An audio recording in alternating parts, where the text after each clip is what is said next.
The internet opens up a brand new world of information we did not once possess. It has become easier for everyone to use, including children. Parents should actively protect their children from the dangers associated with the World Wide Web.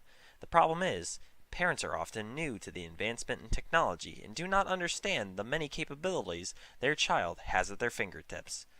Older generations did not have the internet as readily available, if at all, as it is today. To them, the internet was truly the Wild West.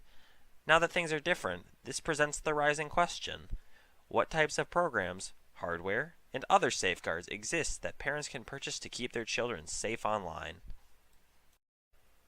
Surfing across the internet always comes with risks, and at some point your child will eventually stumble across malware. This dangerous software could permanently damage your computer or could even target your financial information.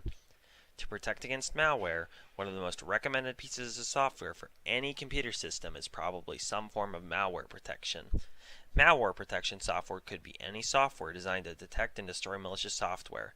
Some examples of this would be Norton Antivirus or McAfee. avtest.org, an independent IT security institute, estimates there are approximately 600 million total malware as of 2017. With so much possible danger, why take the risk and let your child go unprotected?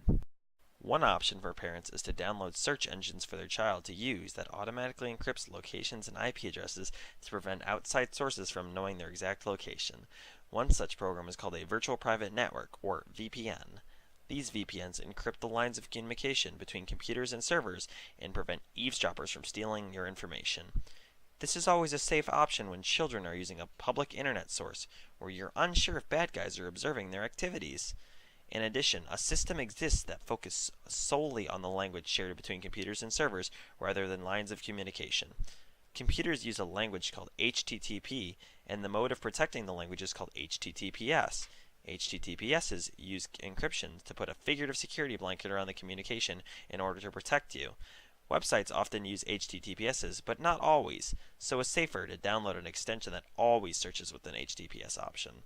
Search engines also come with add-ons and preferences to prevent websites from tracking you and your child's interests. Websites track you with cookies to better suit and expedite your search interests. You can manage these functions in the system preferences of your computer by turning on pop-up and cookie blockers in order to prevent websites from using these cookies to track your activities. Furthermore, AdBlocker and similar add-on programs prevent advertisement agencies from showing on your web pages and search result lists. These can prevent children from phishing schemes when they click on an ad, which may seem interesting to them, but clicking them may direct them to a malicious site. Enabling an advertisement blocker would prevent the aforementioned clickbait schemes that children are very vulnerable to.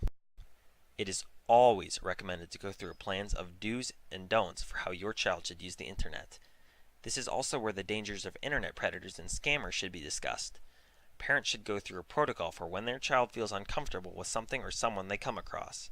An online safety advisor for Norton by Symantec instructs parents to tell their child, if you wouldn't do it face to face, don't do it online. Or as Darren Anstey says, follow the same rules you would follow in the real world. This gives children a reference point as to what is too far when dealing with online interactions. Another tip is to tell children that when once something is written, posted, or shared, it is there forever, and just because you can't see it does not mean it does not exist. You should express the dangers clearly and concisely.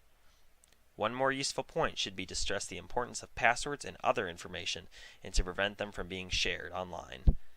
Parents should go over usernames and passwords to not only monitor the child's activity, but to also ensure username and passwords are safe and hard to hack. In addition to all of these recommendations, the biggest way parents can stay involved is to educate themselves about the technology in order to teach a child more effectively. A good rule of thumb for parents is to keep an open dialect with their child. If something happens, they should be able to talk about it and figure out how it should be handled. Children pose a special interest to security professionals because they are a demographic that is constantly changing and hard to make generalizations for. Since the emergence of the modern internet, kids have been able to go from just browsing information, to emailing, to having social media profiles, to even playing games in real time with other users. However, despite the younger ages they're being exposed to the web, children still lack the judgmental skills and wisdom that an adult possesses, putting them at a higher risk for attack. Keeping today's children safe on the internet and teaching them to browse securely today is investing in the future. New users are added to the internet every day, which means that the area of vulnerability is constantly increasing. Starting your kids off right by having the proper security measures on your computer will put them at less of a risk against cyber attacks and promote a lifetime of internet safety.